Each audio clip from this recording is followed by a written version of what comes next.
pondok ini akan ditutup dan kalian tidak akan pernah mendengar lagi nama habaib. Saya ingatkan lagi, ini akhir zaman. Para habaib akan dipanggil sama Allah. Saya ulangi lagi, mumpung para habaib, para ulama masih ada di depan kita, jangan jauh-jauh dari mereka. Ini detik-detik para habaib, para kiai, para ulama akan diambil oleh Allah. Ini pesan terakhir, pikirkan baik-baik.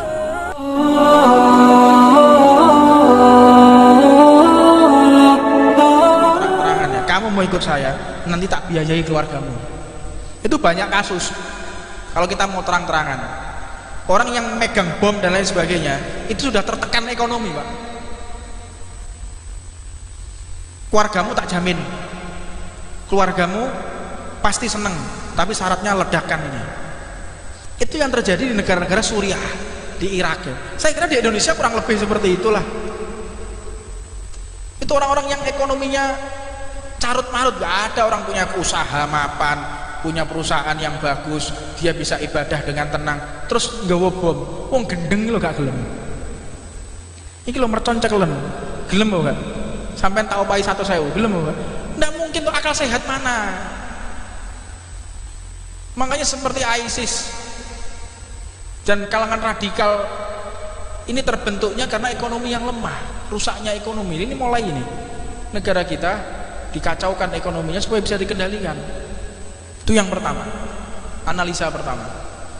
Analisa kedua, ini memang kita sengaja mau diadu domba. Karena apa? Alam kita sudah mulai dieksploitasi.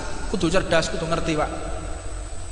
Emas mulai disedot, emas diambil, pertambangan diambil, minyak diambil. Tapi sing dimusuhi cadar, sing dimusuhi jubah, sing dimusuhi Islam, sing dimusuhi Arab. Loh, aku loh heran.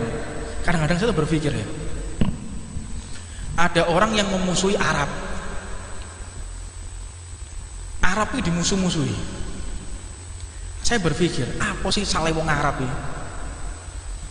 Menjajah ya ora, menjajah negara kita tidak, mengeksploitasi alam kita juga tidak. Loh, kok bisa mereka seperti itu? Tiada lain, mereka mengajak kita memusuhi Arab karena Arab ini identik dengan Islam.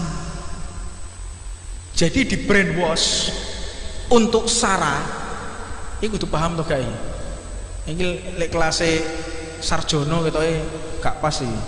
Lek sarjana paham ya. Coba saya kasih materi yang seperti ini, rodok mantep titik. Mereka di brainwash piye carane musuhi ras Arab.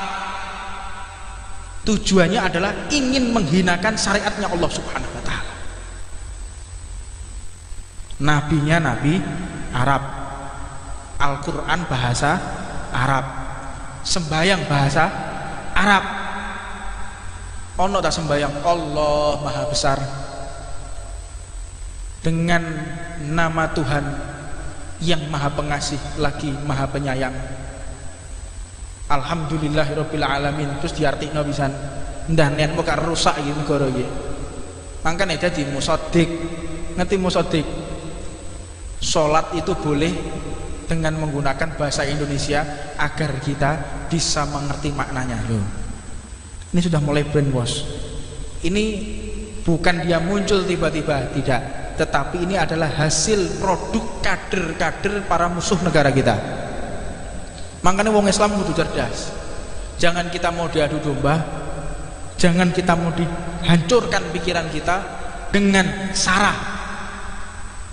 Sara itu sudah dihancurkan oleh Rasulullah. Dulu itu ada gobilah-gobilah.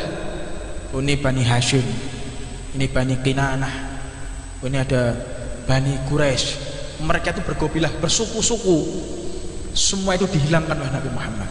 Oh, iki wong Arab, iki wong Jawa, iki wong Londo, iki wong Cina. Itu sudah dihilangkan sama Nabi Muhammad yang seperti itu.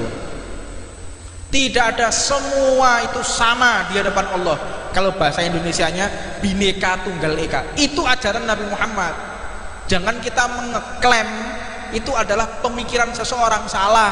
Itu ajaran Islam itu. Yang mengajarkan Bhinneka Tunggal Ika, yang mengajarkan Pancasila, itu semua daripada pencetusnya adalah orang yang meneladani ilmunya Nabi Muhammad SAW. Orang yang ngerti Islam itu pasti Pancasila. Orang yang mengerti Islam pasti dia mengerti toleransi. Jadi jangan mau kita dibodohi sama mereka. Kalau ini adalah orang Islam, tidak ada Pak. Orang Islam yang ngebom, orang Islam tidak ada mana ilmunya.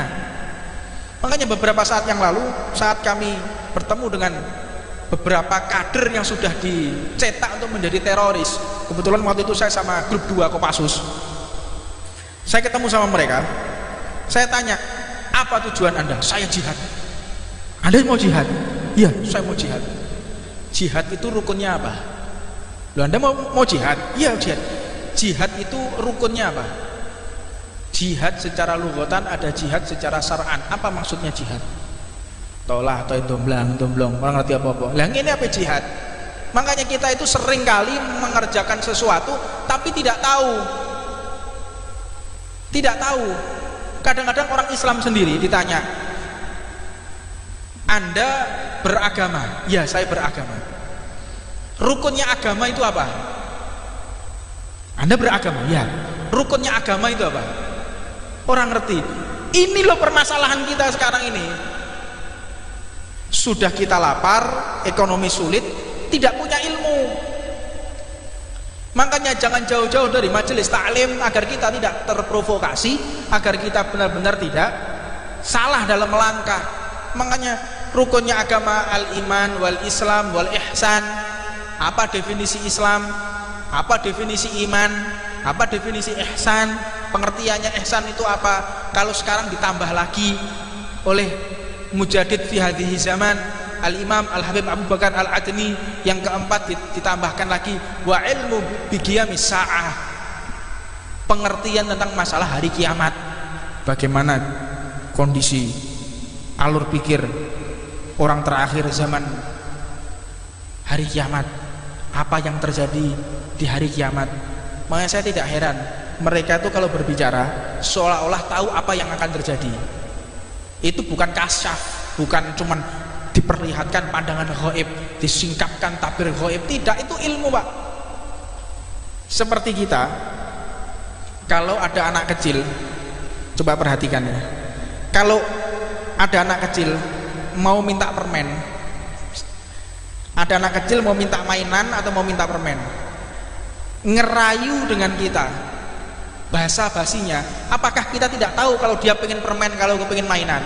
Pak, itu gini-gini segala macam, bahasa basi anak kecil. Kita kan tahu, oh ini kepengen permen nih, model-model ini. Kita kan tahu, opo karpe kan ngerti. Nah, mereka para alim ulama juga tahu. Ini orang kalau sudah gelagatnya seperti ini, tindak tanduknya seperti ini arahnya mau ke sini nih. Usia ilmu mereka jauh lebih tua dari kita. Jadi tahu, bukan mereka kasaf, hijab terbuka, tidak. Seperti kita dengan anak kecil tadi. Jadi yang membedakan kita dengan anak kecil itu karena kedewasaan dalam berpikir atau tingkatan ilmu. Makanya para ulama itu mengerti apa yang terjadi, bukan karena cuman mereka memang dibersihkan mata hatinya dengan ainul basirah tadi, mereka juga mengerti ilmunya. Wa ilmu biqiyamis sa'ah, diantaranya adalah Habib Abu Bakar Al-Adni. Beliau sudah mengatakan, ini terakhir, penutupan terakhir, saya ulangi pesan beliau. Sebelum ada perang Yaman, beliau sudah mengatakan hadzi ma'had satu gelak, pondok ini akan ditutup dan kalian tidak akan pernah mendengar lagi nama habaib. Saya ingatkan lagi, ini akhir zaman, para habaib akan dipanggil sama Allah. Saya ulangi lagi nih, mumpung para habaib, para ulama masih ada di depan kita, jangan jauh-jauh dari mereka. Ini detik-detik para habaib, para kiai, para ulama akan diambil oleh Allah. Ini pesan terakhir, pikirkan baik-baik. Ini saya ngomong bukan asal ngomong, saya mengikuti apa yang disampaikan oleh guru-guru kita. Dekatkan diri dengan majelis taklim, dekatkan diri dengan majelisul khair, majelis sholawat, majelis rotib. Dekatkan diri kita dengan mereka, karena mereka segera diambil oleh Allah Subhanahu wa ta'ala. Maka mudah-mudahan kesempatan waktu yang ada kita diberi hidayah oleh Allah untuk dekat dengan majelis khair. Rabbana atina fid dunya hasanah fil akhirati hasanah wa qina adzabannar.